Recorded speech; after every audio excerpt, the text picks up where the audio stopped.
আসসালামু আলাইকুম। দাঁড়িয়ে আছি পি প্রযোজ্য রাস্তা। দীর্ঘদিন থেকে এই রাস্তা জরাজীর্ণ অবস্থা। আপনারা জানেন খানাখন্দের মধ্যে খুবই জরাজীর্ণ অবস্থা, মানুষের চলাচলে খুব সমস্যা।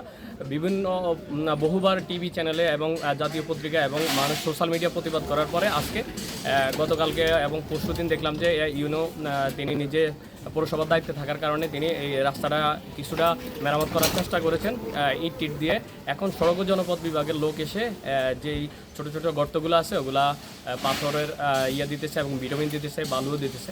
আমরা স্থানীয় সরকার যারা আছে অথবা সড়ক ও জনপথ বিভাগে যারা আছে আমরা তাদেরকে জোর দাবি জানাচ্ছি পুনরায় রাস্তাটা যেন একবারে পরিপূর্ণভাবে করে দেয়। এভাবে আসলে ল্যাপচাপ দিয়ে এইভাবে চলে না, এভাবে মানুষের দুরবস্থা এই যেভাবে আছে ওইভাবেই থেকে যায়। আবার কয়েকদিন পরে যখন বৃষ্টি হবে, পানি হবে অথবা বড় কোনো ট্রাকের লোড গাড়ি নিয়ে যাবে তখন আবার রাস্তা ভেঙে যাবে, যেহেতু এই রাস্তা অনেক চলাচল করে, অনেক যানবাহন চলাচল করে এই জন্য। তো আমরা জোর দাবি জানাচ্ছি দ্রুতই যেন রাস্তাটা ভালোভাবে করা হয়। আসসালামু আলাইকুম।